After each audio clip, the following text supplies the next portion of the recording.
Il y a des regards qui piquent, des paroles qui coupent, des attitudes qui cherchent à t'humilier ou à te tester. Et dans ces moments-là, tu te demandes, dois-je répliquer, ignorer, fuir ou frapper fort? Mais il existe une autre voie.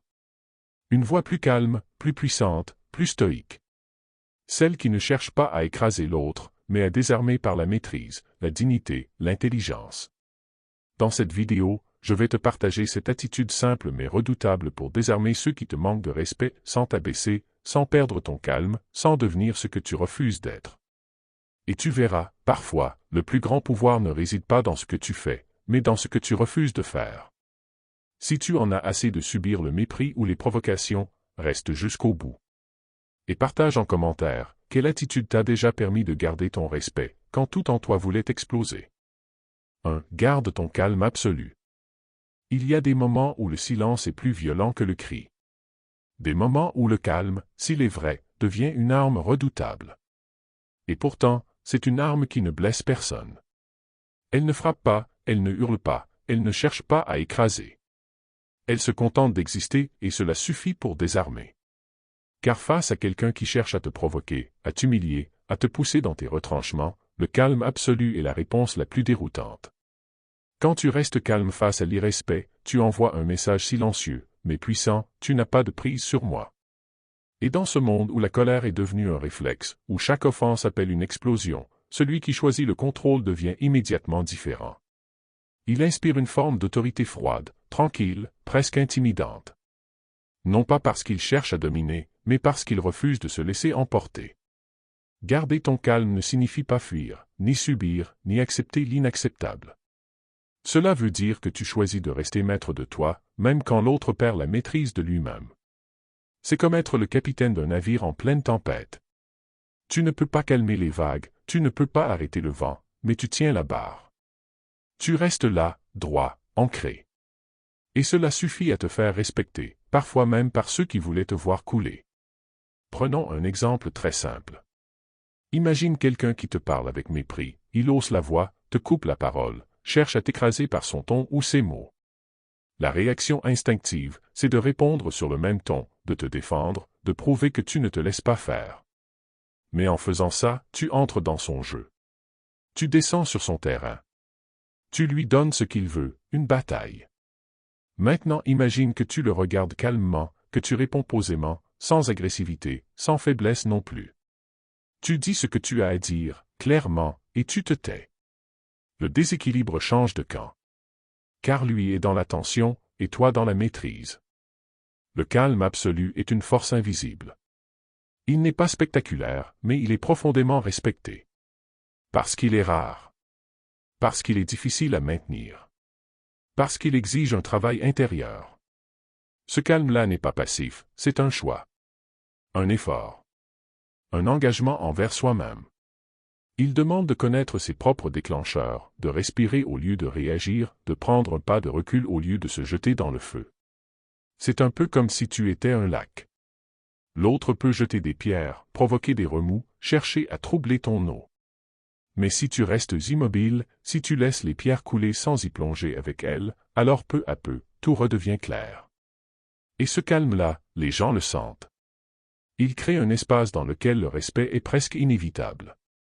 Non pas parce que tu l'imposes, mais parce que tu le deviens. Retiens bien ceci, tu n'as pas besoin de hurler pour être entendu, ni de frapper pour être pris au sérieux. Tu as juste besoin d'être stable. Et cette stabilité, quand elle est sincère, éteint le feu de la provocation comme l'eau d'un puits profond. Garde ton calme, surtout quand on veut te le voler. Car c'est là que ta véritable puissance commence. 2. Réponds avec clarté, pas avec agressivité. Face à quelqu'un qui te manque de respect, il est tentant de répondre avec la même violence, la même colère, voire l'insulte. Pourtant, cette réaction, aussi naturelle soit-elle, ne fait que nourrir un cercle vicieux, une escalade où chacun pousse l'autre plus bas, plus fort, plus loin. La véritable force, au contraire, réside dans la clarté de ta réponse, dans ta capacité à exprimer ce que tu as à dire avec précision et calme, sans que tes mots deviennent des armes. Car ce que tu exprimes avec calme possède une puissance que l'agressivité ne peut jamais atteindre, celle de la maîtrise de soi et du contrôle. Répondre avec clarté, c'est choisir de faire entendre ta voix sans la déformer par la colère, sans la charger d'émotions qui brouillent le message. C'est comme tracer une ligne droite dans le chaos d'un champ de bataille. Cette ligne, simple et nette, devient un point d'ancrage pour ceux qui cherchent un repère, une vérité. Lorsque tu t'exprimes clairement, tu dis non seulement ce que tu refuses, mais aussi qui tu es, sans ambiguïté ni détour. Ce faisant, tu imposes un cadre respectueux, même si l'autre refuse de l'adopter. Imaginons un instant un orateur qui, face à une foule hostile, reste posé, articule ses mots avec précision, structure son discours avec rigueur. Son calme et sa clarté captivent plus que tous les cris et les invectives. Sa force réside non dans la puissance sonore, mais dans la maîtrise et la justesse du message. Il est cette voix dans la tempête qui, au lieu d'ajouter du bruit, crée un espace d'écoute, un silence où le respect peut naître. Tu peux être cet orateur dans ta vie quotidienne. Répondre avec agressivité, en revanche, c'est comme jeter de l'huile sur un feu déjà vif. Cela attise les flammes, cela crée de la fumée et de la confusion. Ceux qui cherchent à te manquer de respect veulent souvent te voir perdre ton sang-froid, car dans la perte de contrôle, ils trouvent leur victoire. Mais lorsque tu réponds calmement, avec des mots clairs, tu montres que tu es maître de ton espace intérieur, que tu ne donnes pas prise à la provocation. Cela déstabilise l'autre, car tu refuses d'entrer dans le jeu qu'il a préparé. Il ne s'agit pas de se montrer passif ou de laisser passer l'irrespect. Au contraire, c'est un acte de courage, dire les choses simplement, sans agressivité, sans déraper, même quand cela demande un effort sur soi. Parfois, une phrase courte et posée suffit, « Je ne tolère pas ce ton, parle-moi avec respect » ou encore « Ce n'est pas acceptable ». Cette simplicité et cette fermeté sont des boucliers invisibles, solides, que personne ne peut briser sans s'exposer à sa propre faiblesse. Pense à l'eau d'un ruisseau, elle ne cherche pas à briser la roche par la force, mais par la constance et la douceur de son passage. Elle contourne, elle persiste, elle trouve son chemin sans jamais se précipiter. Ta réponse, claire et calme, est comme cette eau, elle peut sembler discrète, mais elle est inarrêtable. Elle désarme la tension, dissipe la colère, ouvre la porte à une communication possible où elle met fin poliment, mais fermement, à une interaction toxique. En adoptant cette attitude, tu affirmes non seulement ton respect envers toi-même, mais tu invites l'autre à faire de même. Et s'il refuse, ce n'est plus ton combat. Tu as fait ta part avec dignité, tu as gardé ta clarté. Le reste appartient à l'autre. 3. Pose des limites calmes mais fermes. Dans la vie, le respect que les autres te portent commence toujours par le respect que tu te portes à toi-même. Et cela passe par un acte fondamental, poser des limites. Mais attention, ces limites ne sont ni criées, ni imposées avec violence. Elles sont posées dans un calme souverain, une tranquillité ferme, une clarté d'intention qui ne laisse aucune place au doute. Car une limite posée avec colère ou agitation sera perçue comme une faiblesse, une perte de contrôle, une invitation au conflit. En revanche, une limite affirmée avec sérénité, mais sans ambiguïté, devient un rempart solide, un espace sacré qui invite à la retenue et au respect. Imagine un jardin protégé par une haie bien taillée. Cette haie ne pousse pas au hasard, elle délimite clairement l'espace où la vie s'épanouit. Elle ne cherche pas à empêcher la lumière ou la pluie, mais elle filtre, elle canalise, elle empêche les intrusions. Tes limites sont comme cette haie, elles ne sont pas là pour isoler, mais pour protéger ce qui t'est essentiel. Lorsque tu poses tes limites avec calme, tu montres à l'autre que tu connais ta valeur, que tu respectes ton espace personnel et que tu n'es pas prêt à le laisser envahir ou bafouer. Poser une limite, c'est aussi affirmer que tu ne seras pas complice d'un comportement irrespectueux. Par exemple, si quelqu'un élève la voix contre toi, tu peux simplement dire, avec une voix posée mais ferme, « Je suis prêt à continuer cette discussion, mais seulement si tu parles calmement. » Ce n'est pas une menace, ce n'est pas un ultimatum agressif, c'est un acte d'autorespect qui, souvent, amène l'autre à se recentrer ou à réfléchir. Et s'il persiste, alors la limite devient une invitation à prendre du recul, à s'éloigner si nécessaire, sans dramatiser. Il faut comprendre que poser des limites est un acte de courage et de sagesse, car cela implique parfois de faire face à la désapprobation, au rejet, voire à la colère des autres. Mais c'est aussi ce courage-là qui forge le respect. En ne cédant pas à la tentation d'accepter tout, d'endurer sans rien dire, tu envoies un signal clair, je ne suis pas un objet, je suis un sujet. Je décide ce que j'accepte et ce que je refuse. Une autre image peut t'aider à saisir cette idée, pense à un phare qui, inlassablement, indique la limite entre la terre et la mer. Ce phare ne s'énerve pas contre les vagues, il ne crie pas au bateau. Il éclaire simplement, fermement, sans faiblir. Ses limites sont visibles et respectées, car elles sont nécessaires à la sécurité. Tes limites, posées calmement, jouent ce même rôle. Elles créent un cadre dans lequel les échanges peuvent avoir lieu sans violence ni irrespect. En fin de compte, poser des limites calmes mais fermes, c'est se protéger sans attaquer, c'est affirmer sa dignité sans s'imposer brutalement. C'est un équilibre délicat, mais essentiel, car c'est la base sur laquelle tout respect véritable se construit. Et plus tu t'entraîneras à poser ces limites avec calme, plus tu observeras que l'autre commence à te respecter, non pas par peur ou soumission, mais par reconnaissance de ta force intérieure. 4. Ne te justifie pas. Il existe une manière subtile, presque imperceptible, de perdre du terrain dans la relation à l'autre, c'est quand tu commences à te justifier face à quelqu'un qui ne te respecte pas. Pas pour réparer un malentendu, ni pour rétablir une vérité, mais pour te défendre face à un jugement que tu n'as jamais demandé. Se justifier dans ce contexte, c'est comme tendre les clés de ta dignité à quelqu'un qui n'a ni l'intention de te comprendre, ni le droit de te juger. Et chaque fois que tu t'expliques à ceux qui t'attaquent, tu leur envoies ce message silencieux: ton regard a plus de valeur que ma propre clarté intérieure. Mais ce que tu dois comprendre, c'est que dans certaines situations, la justification est une faiblesse camouflée en bonne intention. Elle naît d'un besoin d'être aimé, approuvé, compris. Pourtant, ceux qui te manquent de respect ne cherchent ni ton explication, ni ta paix. Ils cherchent à tester ta confiance en toi, à voir si tu doutes, si tu te rabaisseras en leur donnant une justification qu'ils n'ont pas méritée. Imagine un trône au sommet d'une montagne. Tu es assis dessus. Tu ne cries pas. Tu n'as pas besoin de te défendre. Ce trône, c'est ta posture intérieure, ta stabilité. Se justifier face à une attaque injustifiée, c'est comme descendre de la montagne pour aller discuter dans la boue. Pendant que tu expliques, l'autre t'observe, non pas pour comprendre, mais pour détecter tes fissures. Plus tu parles, plus tu creuses. Et moins tu imposes le respect. Cela ne signifie pas qu'il faut devenir froid, fermé, ou incapable de communiquer.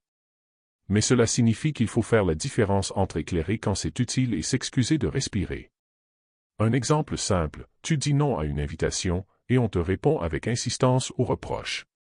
Tu n'as pas à te lancer dans une dissertation sur tes raisons. Je ne suis pas disponible, dis calmement et sans gêne, suffit.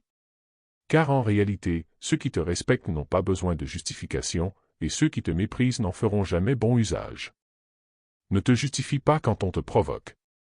Ne cherche pas à gagner l'approbation de quelqu'un qui a déjà décidé de te rabaisser.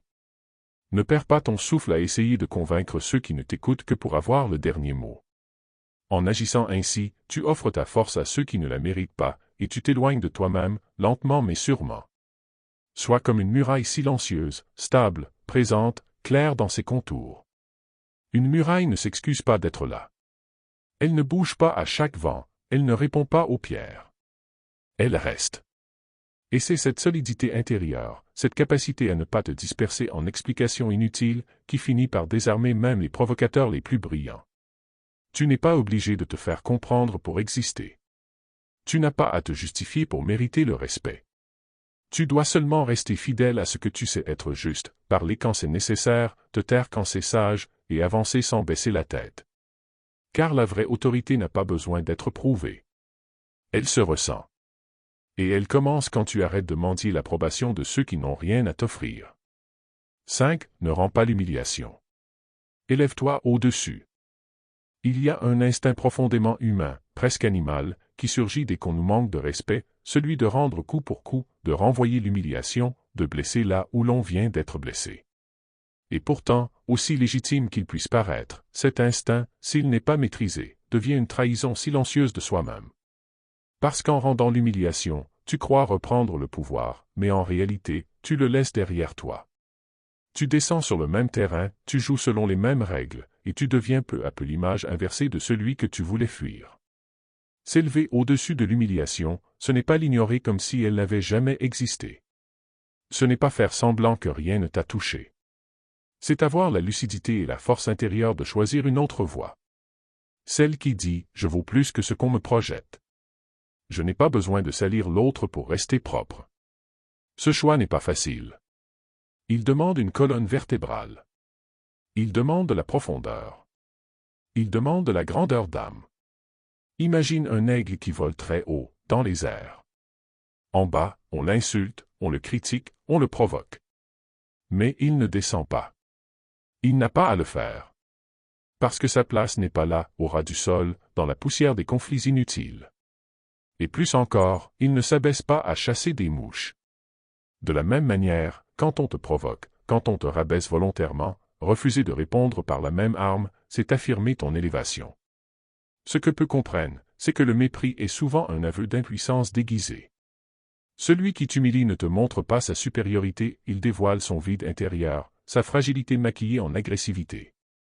Et si tu réagis avec la même noirceur, alors tu confirmes, malgré toi, que ces mots t'ont atteint à l'endroit où tu es encore blessé.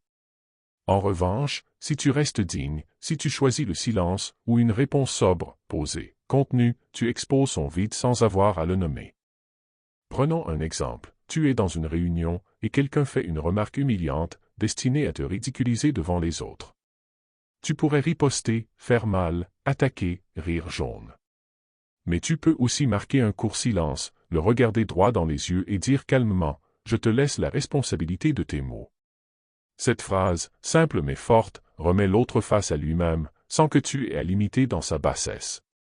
L'élévation ne consiste pas à se croire au-dessus, mais à refuser de se perdre dans ce qui déshonore. Elle consiste à se souvenir, même au cœur de la provocation, que la vraie puissance n'est pas dans la réaction, mais dans la maîtrise. Dans le fait de rester aligné avec ce que tu veux incarner. Dans le fait de ne pas salir ton nom pour une victoire illusoire. Rappelle-toi ceci, tu ne gagneras jamais durablement le respect en écrasant ceux qui t'ont manqué de respect. Tu le gagneras en restant debout, clair et profondément humain. Et cette posture, quand elle est authentique, finit par désarmer même les plus durs. Car elle confronte chacun à une vérité qu'on ne peut pas fuir longtemps, l'humilité vraie, quand elle est portée avec force, est une forme de noblesse qui fait taire le mépris. 6. Dédramatise avec élégance, quand c'est possible. Il existe une forme d'intelligence discrète, presque invisible, mais profondément désarmante, c'est l'élégance tranquille de celui qui sait désamorcer les tensions en ramenant les choses à leur juste poids, sans agressivité, sans moquerie, sans humiliation. Cette capacité à dédramatiser, à enlever à une attaque sa lourdeur, à retirer à une provocation son venin, sans pour autant se laisser marcher dessus, est l'une des formes les plus fines et les plus efficaces de réponse face à l'irrespect. Elle ne vient ni de la peur, ni de la fuite. Elle naît de la maîtrise, de la hauteur, d'un certain recul qui transforme la tension en lucidité. Dédramatiser, ce n'est pas minimiser le mal, ni faire semblant que tout va bien. C'est simplement choisir de ne pas nourrir l'ego blessé de l'autre par une réaction attendue. Celui qui cherche à te piquer veut voir ton masque tomber, ton ton monter, ta voix trembler. Mais si, au lieu de cela, tu choisis de répondre avec légèreté, avec une touche d'humour subtil ou une remarque calme qui replace les choses dans un cadre plus détendu, alors tu transformes la scène. Tu ne laisses pas la tension s'installer. Tu n'éteins pas le feu avec du feu, mais avec une brise légère, un souffle qui dit « Tu ne m'impressionnes pas ». Prenons un exemple simple. Une personne te lance une remarque condescendante dans un groupe. « Ah, toi, t'es toujours en retard, comme d'habitude. » Tu pourrais répondre sèchement, te justifier, ou même l'attaquer en retour. Mais tu pourrais aussi, d'un ton neutre, lui dire « C'est vrai, j'ai un talent naturel pour arriver au moment où les gens sont les moins patients. » Cette phrase n'est pas une soumission. C'est une manière de garder ton pouvoir, de réduire l'importance de l'attaque, sans t'y soumettre ni t'y opposer frontalement. Et souvent, cela suffit à couper court à l'agressivité, car l'humour tranquille dégonfle l'orgueil de l'autre, sans jamais blesser. Dédramatiser avec élégance, c'est aussi savoir où ne pas mettre de l'émotion inutile. C'est faire la différence entre ce qui mérite une réponse sérieuse et ce qui n'est qu'un souffle de provocation, un test de ta stabilité. Parfois, un simple sourire, un regard qui dit « Je t'ai vu, mais je ne rentre pas dans ton jeu » vaut 1000 mots. C'est un art subtil, mais incroyablement puissant, car il fait perdre à l'autre son rôle principal dans une scène de théâtre qu'il avait prévue. Et ce déplacement, cette rupture douce, crée le déséquilibre nécessaire pour qu'il revoie son attitude. Mais attention, cette attitude n'est possible que si elle vient d'un espace intérieur solide. Si tu utilises l'humour pour fuir le conflit, pour masquer ta peur ou ta colère, cela se sent. L'élégance n'est vraie que si elle est enracinée dans la dignité. Tu ne désarmes pas pour éviter le choc, tu désarmes parce que tu n'as pas besoin du conflit pour exister. Et cette nuance fait toute la différence. C'est comme un maître d'arts martiaux qui détourne l'attaque sans jamais rendre le coup. Il ne méprise pas son adversaire. Il respecte le mouvement, mais refuse de s'y enfermer. Il répond par l'esquive, par la souplesse, par une forme de non-violence active. Et dans ce geste précis, dans cette façon d'éviter le choc sans s'éloigner, réside une puissance que même la force brute ne peut égaler. Dédramatiser, quand c'est possible, c'est donc choisir l'élégance au lieu de l'orgueil, la subtilité au lieu de la brutalité, la maîtrise au lieu de la réaction. Ce n'est pas toujours possible, bien sûr. Mais lorsque cela l'est, c'est une façon noble et fine de reprendre le contrôle, sans dominer, sans humilier, simplement en montrant que le respect que tu as pour toi-même est plus grand que le mépris de l'autre. 7. Ne reste pas là où le respect est absent. Il faut parfois plus de courage pour partir que pour rester. Car rester là où le respect est absent, c'est lentement s'habituer à l'idée que l'on mérite moins, que l'on doit composer avec l'humiliation, négocier avec l'indifférence, avaler l'ironie blessante ou les regards qui diminuent.